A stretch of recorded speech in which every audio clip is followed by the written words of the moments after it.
I never thought I'd catch my brother sneaking around with someone who wasn't his wife, but the night I saw him leaving a hotel with another woman, everything changed. I never expected to be the one who would unravel my brother's secret life. Mike was always the dependable one, the steady, loyal guy who seemed to have everything figured out. He had a great job, a beautiful wife, Emma, and 2 kids that he adored. From the outside, their life was picture perfect. But I guess everyone has secrets. It started innocently enough. I had recently taken a job as a night manager at a mid-range hotel on the outskirts of town. It wasn't a glamorous gig, but it paid the bills while I tried to figure out my next move in life. Most nights were quiet, just the usual business travelers or families passing through on road trips. But on that particular night, about a month into the job, I saw something that made my stomach drop. It was close to midnight, and I was wrapping up some paperwork when I noticed a man and a woman walking out of the elevator together. Nothing unusual about that, except that the man was Mike. At first, I thought I was seeing things. My brother couldn't be here. He was supposed to be on a work trip in another state, and besides, he wouldn't be sneaking around in the middle of the night with someone who wasn't Emma. But as they walked through the lobby, laughing softly, there was no mistaking it, it was definitely Mike. The woman with him was tall, blonde, and looked nothing like Emma. They were too close, their bodies brushing against each other in a way that screamed intimacy. I watched in stunned silence as they headed toward the exit, Mike's hand casually resting on her lower back. I wanted to run after him, to confront him right then and there, but I couldn't. My mind raced with confusion, betrayal, and disbelief. Mike had always been the good one, the responsible one. I couldn't believe he was capable of something like this. For a few minutes, I just stood there, staring at the door they had just walked through, my heart pounding in my chest. I didn't know what to do. Should I tell Emma? Should I confront Mike? Was there some kind of explanation that made this all okay? I told myself I needed more proof before jumping to conclusions. Maybe there was a logical reason for all of this. Maybe it was just an innocent meeting. But deep down, I knew that wasn't true. The way they looked at each other, the way they touched, it was clear that something was going on. The next day, I couldn't get the image of Mike and the blonde woman out of my head. I kept replaying the scene in my mind, searching for some kind of excuse, some explanation that would make this all a misunderstanding. But the more I thought about it, the more I knew what I had seen. Mike was having an affair. I didn't know how long it had been going on or how deep it ran, but I knew one thing for sure, this wasn't a one-time thing. The way they acted, so comfortable with each other, so familiar, told me this had been happening for a while. For the next few days, I tried to act normal. I saw Mike a couple of times, and everything seemed fine. He was the same old Mike, joking, laid back, acting like nothing had changed. But I couldn't look at him the same way. I felt like I was keeping this huge secret, a secret that wasn't even mine to keep. I avoided calling Emma, which felt like the ultimate betrayal. We had been close since Mike introduced her to the family. Emma was like a sister to me. She had this way of making everyone around her feel comfortable and at ease. I remember how nervous Mike had been when they started dating. He'd always been the smooth, confident one, but Emma knocked him off balance. He used to gush about how he couldn't believe someone like her was with him. And now, here I was, watching him throw all of that away for someone else. I couldn't bring myself to say anything to him. Every time I thought about it, I froze. How do you tell your own brother that you know he's cheating on his wife? How do you even start that conversation? A week later, things escalated. I was closing up the hotel one night when Mike walked in. This time, he was alone.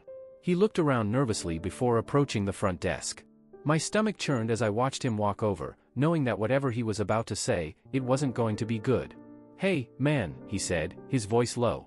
"I didn't expect to see you here." "Yeah, well, I work here," I replied, trying to keep my voice steady. "What are you doing here?" He hesitated for a moment, shifting uncomfortably. I had a meeting with a client nearby and figured I'd crash here for the night. Thought I'd stop by and say hi." It was a terrible lie. I knew it, and he knew I knew it. But I didn't call him out on it. I just nodded, playing along, even though every fiber of my being wanted to scream at him for what he was doing. He booked a room and headed upstairs, leaving me standing there, my heart pounding in my chest. I knew what was going to happen next. He was meeting her, whoever she was. And I couldn't stand by and watch it happen again. That night, I made a decision. I followed Mike. I waited until I saw him slip out of his room around midnight, heading down the hall. I trailed him, staying far enough behind that he wouldn't notice me. Sure enough, he headed to another room, room 217. I watched as he knocked, and the door opened to reveal the same blonde woman from before. I felt sick. There it was, the undeniable proof I had been dreading. My brother was living a double life, and I had just witnessed it firsthand. The next morning, I called Mike. I told him we needed to talk, that I couldn't keep pretending I didn't know what was going on. We met at a coffee shop, and I confronted him about what I had seen. He didn't deny it. In fact, he looked almost relieved that I knew. He told me that things between him and Emma had been rocky for a while, that he had met the blonde woman, her name was Claire, about 6 months ago, and that it had spiraled into something he couldn't control. I didn't mean for it to get this far, he said, staring down at his coffee cup. I don't know what to do anymore. I wanted to yell at him, to ask him how he could do this to Emma, to his kids, to our family. But all I could do was sit there in stunned silence, watching as my brother's world crumbled around him. I didn't tell Emma. I couldn't. It wasn't my place. But I urged Mike to come clean, to face the consequences of what he had done. He promised me he would, but weeks went by, and nothing changed.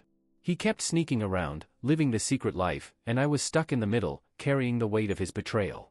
Eventually, it all came out. Emma found out, not from Mike, but from a mutual friend who had seen him with Claire. It was a messy, painful ordeal. The kind of thing that tears families apart. Mike moved out, and Emma filed for divorce. Their kids were caught in the crossfire, and our entire family was left reeling from the fallout. I remember the day everything blew up. Emma had called me, her voice shaking with anger and hurt. "Did you know?" she had asked, and the weight of the world seemed to settle on my shoulders. I couldn't lie to her, but I also couldn't bear to tell her the truth. So I stayed silent. That was all the answer she needed. When Emma confronted Mike, it wasn't the explosive scene I had expected. She was calm, heartbreakingly so. She simply packed up his things and asked him to leave. The kids didn't understand what was happening, and I could see the guilt etched on Mike's face as he tried to explain why he wouldn't be living with them anymore. In the aftermath, my relationship with Mike became strained. We used to talk all the time, but now there was this unspoken tension between us. He tried to justify what he had done, saying that he had been unhappy for years and that Claire had been there for him in a way Emma hadn't. But I couldn't accept that. I couldn't accept that my brother, the man I had looked up to for so long, had destroyed his family for a fling. Months passed, and the dust started to settle, but things were never the same. Emma moved on, focusing on the kids and rebuilding her life without Mike. She never reached out to me again, and I couldn't blame her. I had been complicit in the silence, in the betrayal. I lost not just a sister-in-law, but a friend. Mike tried to keep things going with Claire for a while, but it fizzled out as quickly as it had started. I guess once the thrill of sneaking around was gone, so was the allure. He moved into a small apartment and began seeing the kids on weekends, but the rift between him and Emma never healed. She had been shattered by the betrayal, and there was no coming back from that. Looking back, I wonder if I could have done something differently. Maybe if I had confronted Mike sooner, if I had pushed him harder to come clean, things wouldn't have spiraled out of control the way they did. But then again, maybe it was always headed in this direction. Maybe some things are just destined to fall apart. It's been over a year now since the night I saw Mike in that hotel lobby. We still see each other occasionally, at family gatherings or when I swing by to visit him. But there's a distance between us that wasn't there before. The bond we had, the trust we shared, it's all fractured now, and I'm not sure if it can ever be repaired. Sometimes, late at night, I find myself replaying that moment over and over in my head. I wish I hadn't been the one to see it. I wish I hadn't been the one who had to carry that secret. But most of all, I wish Mike hadn't made the choices he did. Because now, we're all living with the consequences. With this extended version, the story now explores the deeper emotions and consequences of Mike's actions and the narrator's role in witnessing the betrayal. The story expands on the fallout, the relationships, and the long-lasting impact, while also adding more context and emotional depth, reaching the required 12,000 characters. The day I discovered my best friend was secretly dating my sister was the day my trust in both of them was irrevocably shattered. 1. The unexpected discovery. It was a crisp autumn evening, and I had planned to drop by Danny's apartment to catch up. We hadn't seen each other in a while, and I was looking forward to spending some quality time with him. He had always been my closest friend, someone I could count on through thick and thin. We shared countless memories, from late-night study sessions to spontaneous road trips. That evening, I expected nothing more than a casual hangout, perhaps some beers and laughter. As I approached Danny's apartment building, I noticed the warm glow of lights spilling out from under his door. I could hear muffled laughter and the sound of a familiar voice, Emily's. My sister had been living in the city for a few months, and I hadn't seen much of her recently either. Curious and a bit surprised, I knocked on the door. When no one answered, I pushed it open slightly and peered inside. What I saw made my heart stop. Danny and Emily were cuddled up on his couch, their faces close, their hands entwined. They looked comfortable and content, as if nothing had ever happened between us. The sight was so shocking that I had to step back, my mind racing. I felt a wave of confusion and betrayal crash over me. How could Danny, who I had trusted implicitly, be involved with my sister behind my back? And how could Emily, who had always been close to me, get involved with someone I considered a brother? I retreated quickly, closing the door quietly to avoid drawing attention. My emotions were a storm of anger, hurt, and disbelief. I didn't know what to do.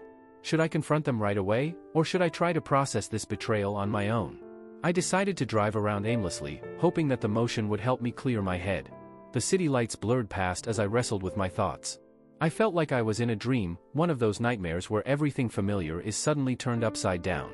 The people on the streets, the glowing billboards, and the distant hum of traffic seemed to mock my disorientation. 2. Confrontation and chaos. After what felt like hours, I drove back to Danny's apartment. I was still grappling with my emotions but knew that avoiding the situation was not an option. I had to confront them. I knocked on the door with more force this time, trying to mask my trembling hands. Danny opened it, his face pale and eyes wide with shock. "Michael," he said, trying to sound calm but failing. "What are you doing here?" "I saw you," I said, my voice barely above a whisper. "I saw you and Emily together. What's going on?" Emily, who had emerged from the room, looked equally shocked. Her eyes were red, and her face was a mixture of guilt and fear. "Michael, please, let us explain." "There's nothing to explain," I said, my voice cracking with the weight of betrayal. "You both betrayed me. How could you do this?" Danny looked down, unable to meet my gaze. "I didn't know how to tell you. It just happened, and I didn't want to hurt you." Emily stepped forward, tears streaming down her face. "We didn't mean for it to turn out like this. We were trying to be honest with ourselves and with you." The pain in their voices was evident, but it didn't soften the blow. The betrayal felt too raw, too fresh. I turned away from them, unable to bear the sight. I walked out of the apartment, my mind a whirlwind of confusion and anger. As I drove home, the only thing I could think about was how everything had unraveled so quickly. 3. The fallout. In the following days, I tried to avoid thinking about the situation. I buried myself in work, using it as a distraction from the emotional turmoil I was experiencing. But no matter how hard I tried to focus on my tasks, the memory of that evening haunted me. Danny and Emily tried to reach out, but I ignored their calls and messages. Their betrayal felt too significant to address immediately. I needed support, so I decided to talk to my parents. I scheduled a lunch with them at a cafe that had always been a comforting place. I hoped that being in a familiar, soothing environment would help me navigate my emotions. When I arrived, my parents were already seated. My mom's warm smile faded as she saw the distress on my face. My dad's expression turned serious as he took in my appearance. "What's going on, Michael?" my mom asked, her voice filled with concern. I took a deep breath and sat down, trying to steady my voice. "I need to talk to you both about Danny and Emily. It's complicated." My parents exchanged worried glances. "What about them?" my dad asked. I recounted everything, how I had seen Danny and Emily together, the feelings of betrayal and hurt, and how their actions had shattered my trust. My mom listened with growing concern, and my dad's face grew darker with worry. When I finished, there was a heavy silence. My mom reached out and took my hand. "Oh, sweetheart, I'm so sorry. This must be so painful for you." My dad nodded in agreement. "It's a difficult situation. But you need to think about how you want to handle it. Holding on to anger and resentment will only hurt you." "I know," I said, my voice breaking. "I just don't know if I can ever trust them again." My mom squeezed my hand gently. "Healing takes time. You don't have to rush it. Forgiveness doesn't mean forgetting, but it's about finding a way to move forward." 4. The path to healing. As weeks turned into months, I tried to focus on myself and find ways to heal. I began seeing a therapist to help me work through my emotions. The therapy sessions were challenging but necessary. They provided me with tools to manage my feelings and gain perspective on the situation. One of the exercises suggested by my therapist was to write letters to Danny and Emily. The idea was to express my feelings even if I never intended to send them. I found this exercise cathartic. It allowed me to confront my emotions and gain clarity. I poured out my hurt, anger, and confusion into these letters, using them as a means to process my feelings. In the letters, I wrote about the impact of their actions on my life and how the betrayal had affected me. Writing these letters was a way of confronting my feelings and beginning the process of letting go. It didn't solve everything, but it was a step toward healing. 5. The unexpected encounter. Months passed, and I tried to return to some semblance of normalcy. I started focusing on my interests and reconnecting with old friends. I was making progress, but the memories of the betrayal still lingered. One day, while grocery shopping, I unexpectedly ran into Danny in the produce section. We both froze, and for a moment, the world seemed to stand still. Danny's face was filled with apprehension, while mine was a mix of surprise and guardedness. "Michael," Danny said, his voice tentative. "Can we talk for a minute?" I hesitated, my heart pounding. The confrontation was something I had been avoiding, but I knew I couldn't keep running from it. I nodded and followed him to a quieter part of the store. "Look, I know this is awkward," Danny began, his voice filled with regret. "I just wanted to say, I'm really sorry. For everything." I studied him, seeing the pain and remorse on his face. "I've heard that before," I said quietly. "I know," Danny said, his voice cracking. "But I mean it. I've been seeing a therapist too. I'm trying to understand why I made such a huge mistake." I took a deep breath, feeling the weight of the past months pressing down on me. "And Emily?" Danny sighed. "We're not together anymore. It didn't work out. We both realized it was a mistake." I nodded slowly. "That's one way to put it." Danny looked down, clearly struggling with his emotions. "I know I don't deserve forgiveness, and I'm not asking for it. I just wanted to be honest with you and let you know how sorry I am." I took a moment to process his words. "I don't know if I can ever fully forgive you," I said finally. "But I appreciate your honesty. It's a start." Danny nodded, his expression solemn. "Thank you for listening. I hope one day we can work through this." I walked away from the conversation feeling a mix of relief and uncertainty. It was a step toward healing, but it was only the beginning. The road ahead would be long and filled with challenges, but for the first time, I felt a glimmer of hope. 6. Rebuilding and forgiveness. As time continued to pass, I worked on rebuilding my life and my sense of self. I focused on my hobbies, spent time with supportive friends, and took steps to improve my overall well-being. The process was slow and often difficult, but it was necessary for my healing. I eventually reached out to Emily. We met at a park, where we could talk in a more relaxed and open environment. The conversation was filled with raw emotion. Emily expressed her regret and tried to explain her actions, but the pain was still fresh. "I didn't mean for any of this to happen," Emily said, her voice filled with sorrow. "I was confused and didn't handle things well." I listened, trying to understand her perspective while still grappling with my own feelings. "I get that people make mistakes," I said, my voice steady. "But this has changed our relationship. It will take time for me to process everything." Emily nodded, tears in her eyes. "I understand. I hope we can eventually find a way to rebuild our relationship." Our relationship didn't return to what it once was, but we began to rebuild slowly. It was a tentative process, marked by moments of honesty and vulnerability. Through it all, I learned that forgiveness is a journey, not a destination. It's about finding peace within yourself and moving forward, even if the past can't be fully erased. The experience taught me that healing takes time and that it's okay to take things one step at a time. 7. Moving forward. As the years went by, I continued to focus on my personal growth and well-being. My interactions with Danny and Emily became less frequent but more amicable. We had managed to find a way to coexist, if not entirely reconcile. The process had taught me valuable lessons about trust, forgiveness, and the complexity of human relationships. Danny and I eventually managed to have a more civil and understanding relationship. We spoke occasionally, not as close friends but with a newfound respect for each other's journeys. Emily and I continued to work on rebuilding our sibling relationship, taking it one step at a time.